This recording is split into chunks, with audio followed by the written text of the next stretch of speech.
Vous savez que par rapport au processus électoral, nous sommes pratiquement au dernier virage. Je compare le stade actuel du processus à un avion qui s'apprête à atterrir. Et l'atterrissage est une étape du vol qui demande trop d'attention du pilote et de l'équipage, aussi de la tour de contrôle, et qui demande une grande connexion entre l'équipage et la tour de contrôle.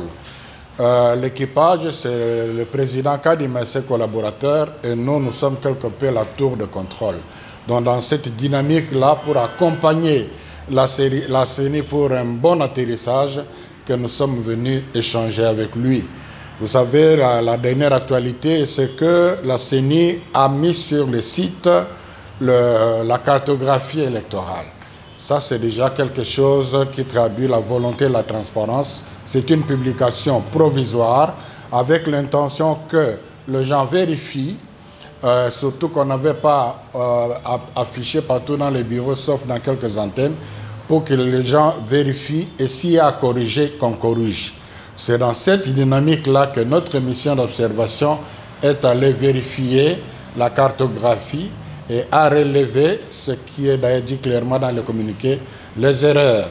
Les erreurs qui, du reste, ont été constatées par la CENI avant même que nous rendions public. Donc, les erreurs que notre mission a constaté, notamment la duplication de bureaux de vote, a été reconnue, identifiée par la CENI avant même qu'on communique, il semble.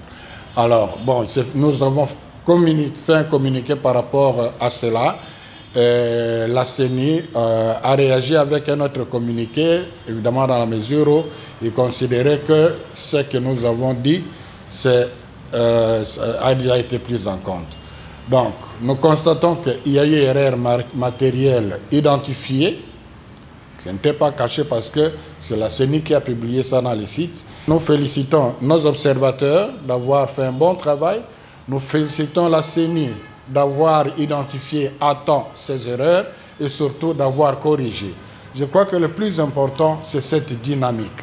Parce que là, on tend vers la solution de la crise de l'audit du fichier électoral.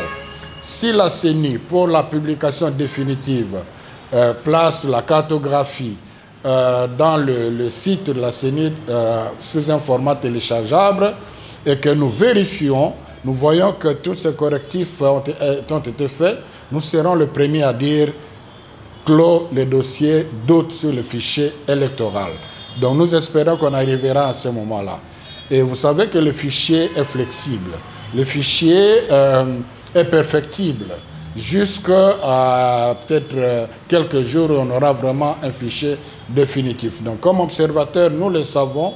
Et quand nous nous prononçons, on en tient aussi compte. Évidemment, c'était l'occasion pour échanger sur certaines réalités. Vous savez, on est dans un environnement toxique. Vous communiquez, on vous interprète autrement, ainsi de suite. Là, par exemple, la CENI a commencé à enrôler de nouveau les gens, ceux qui n'avaient pas de carte, parce qu'ils remplissent le formulaire. Là, je viens d'apprendre qu'il y a distingué entre le F01 et le F06.